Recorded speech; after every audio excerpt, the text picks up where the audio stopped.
నమస్తే ఫ్రెండ్స్, మన కార్ వచ్చిన రిపేర్ వచ్చి ఉండే ఆ టైర్లు ఊక సౌండ్ అని చెప్పి చూసారు. దాని బ్రేక్ ప్యాడ్లు మొత్తం మొత్తం అరిగిపోయినాయి, ఇట్లా అరిగిపోయినాయి.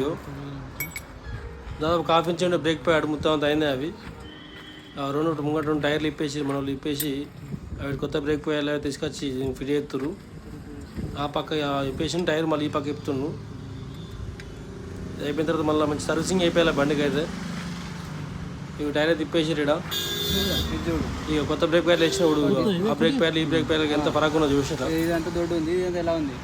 మొత్తం అంత అయిపోయింది. అంత ఒక టైం కూడా లేదు దాని గ్రిప్గా, అంత ఘోరంగా అయిపోయింది. కేసుకి సౌండ్ వచ్చి మొత్తం బండి మూవ్ అవ్వలేదు. ఇక కొత్త బ్రేక్ ప్యాడ్లు ఇట్లున్నాయి. దాదాపు 1500 ఖర్చు వచ్చింది, 1500 రూపాయలు ఖర్చు వచ్చింది.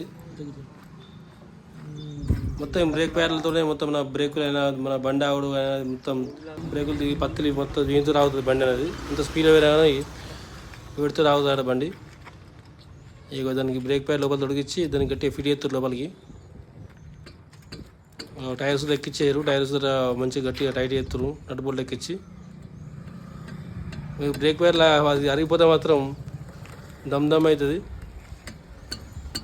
కంపల్సరీ చేంజ్ చేయించుకుంటే దాదాపు ఒక 2 నెలలకు వస్తే 3 నెలలకు వస్తే చేంజ్ చేయించుకుంటూ ఉంటుంది. మొత్తం బండి రెడీ అయిపోయింది. ట్రయల్ చేస్తున్నాడు. సబ్స్క్రైబ్ చేసుకోరు ఫ్రెండ్స్.